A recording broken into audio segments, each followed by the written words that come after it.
Riwayat Prabu Pucuk Umun, rajanya suku Baduy. Suku Baduy Rawayan tinggal di kawasan cagar budaya Pegunungan Kendeng seluas 5.101,85 hektar di daerah Kanekes, Kecamatan Leuwidamar, Kabupaten Lebak. Adapun perkampungan masyarakat Baduy umumnya terletak di daerah aliran Sungai Ciujung di Pegunungan Kendeng. Di suku Baduy ini, ada seorang yang berpengaruh dan sangat dihormati posisinya, yang disebut Jaro. Jaro merupakan seseorang yang memiliki kendali mengatur pemerintahan suku Baduy. Selain Jaro ternyata ada posisi yang lebih tinggi dan strategis kedudukannya yaitu bernama Puun.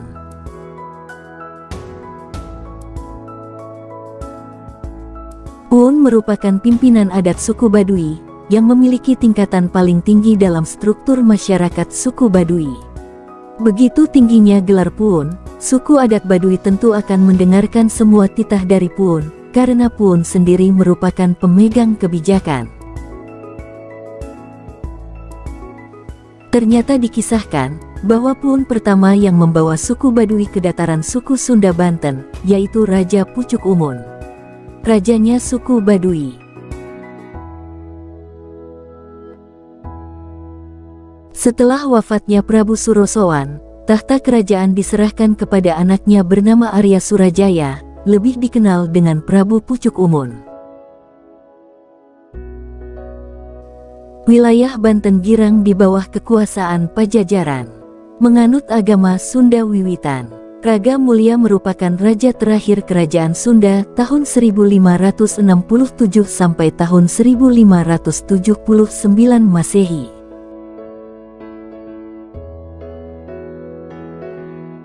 Yang beribu kota di Pakuan Pajajaran, menggantikan Ratu Nilakendra. Nama ini dalam naskah Wangsakerta disebut juga sebagai Prabu Surya Kencana, sedangkan dalam cerita Parahyangan dikenal dengan nama Nusa Mulia. Prabu Surya Kencana tidak berkedudukan di Pajajaran, tetapi di Pulau Sari Pandeglang. Oleh karena itu, ia dikenal pula sebagai Pucuk Umun, atau Panembahan Pulau Sari. Mungkin raja ini berkedudukan di Desa Kaduhejo, Kecamatan Menes, pada lereng Gunung Pulau Sari.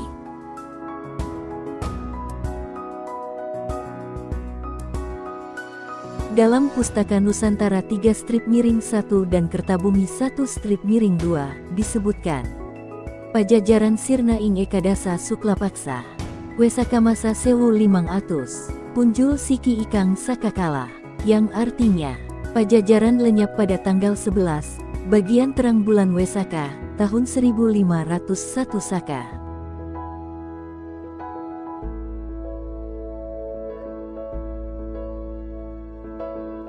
Tanggal tersebut kira-kira bertepatan dengan tanggal 8 Mei tahun 1579 Masehi. Naskah Banten memberitakan keberangkatan pasukan Banten ketika akan melakukan penyerangan ke Pakuan dalam Pupuk Kinanti yang artinya. Waktu keberangkatan itu terjadi bulan Muharram tepat pada awal bulan, hari Ahad. Tahun Alif inilah tahun Sakanya 1501. Walaupun tahun Alif baru digunakan oleh Sultan Agung Mataram dalam tahun 1633 Masehi, namun dengan perhitungan mundur, tahun kejatuhan Pakuan 1579 itu memang akan jatuh pada tahun Alif. Yang keliru hanyalah hari, sebab dalam periode itu, tanggal 1 Muharram tahun Alif akan jatuh pada hari Sabtu. Yang terpenting dari naskah Banten tersebut adalah memberitakan bahwa benteng kota Pakuan Pajajaran baru dapat dibobol setelah terjadinya pengkhianatan. Komandan Kawal Benteng Pakuan Pajajaran merasa sakit hati karena tidak memperoleh kenaikan pangkat. Ia adalah saudara Ki Jongjo, seorang kepercayaan Panembahan Yusuf. Tengah malam, Ki Jongjo bersama pasukan khusus menyelinap ke dalam kota. Setelah pintu benteng dibukakan oleh saudaranya itu, Kisah itu mungkin benar mungkin tidak. Yang jelas justru menggambarkan betapa tangguhnya benteng Pakuan Pajajaran yang dibuat Siliwangi.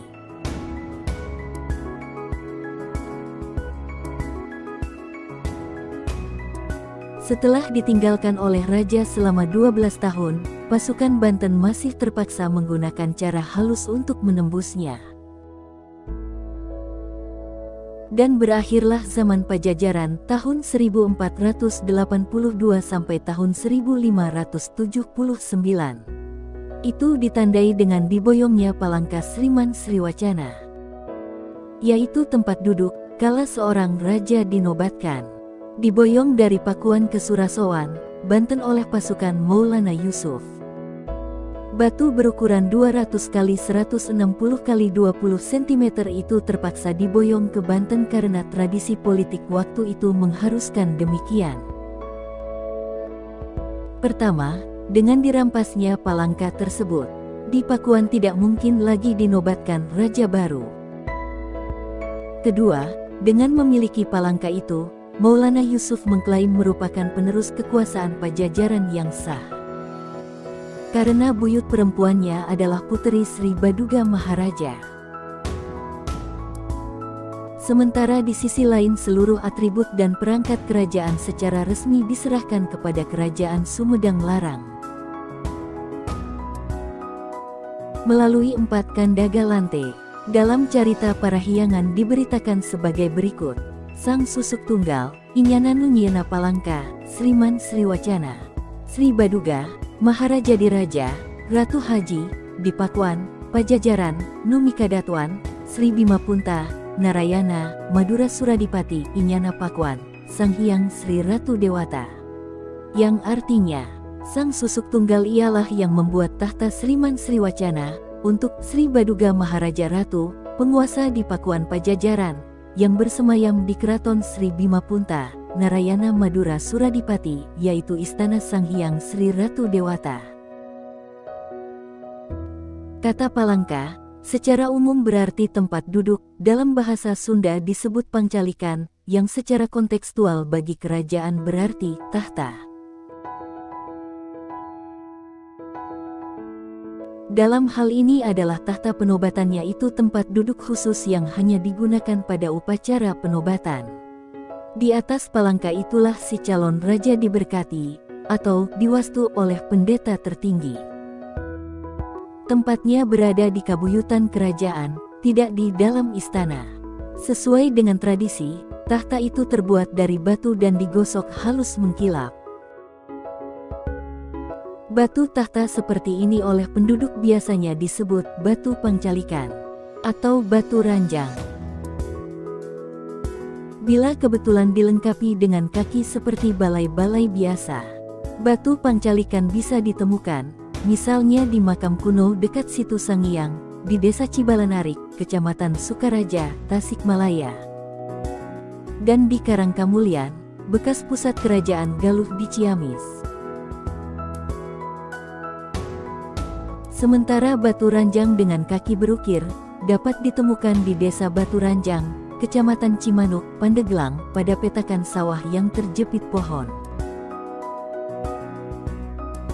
Palangka Sriman Sriwacana sendiri, saat ini bisa ditemukan di depan bekas Keraton Surasowan di Banten.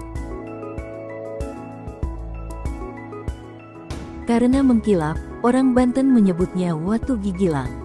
Kata gigilang berarti mengkilap atau berseri, sama artinya dengan kata Sriman.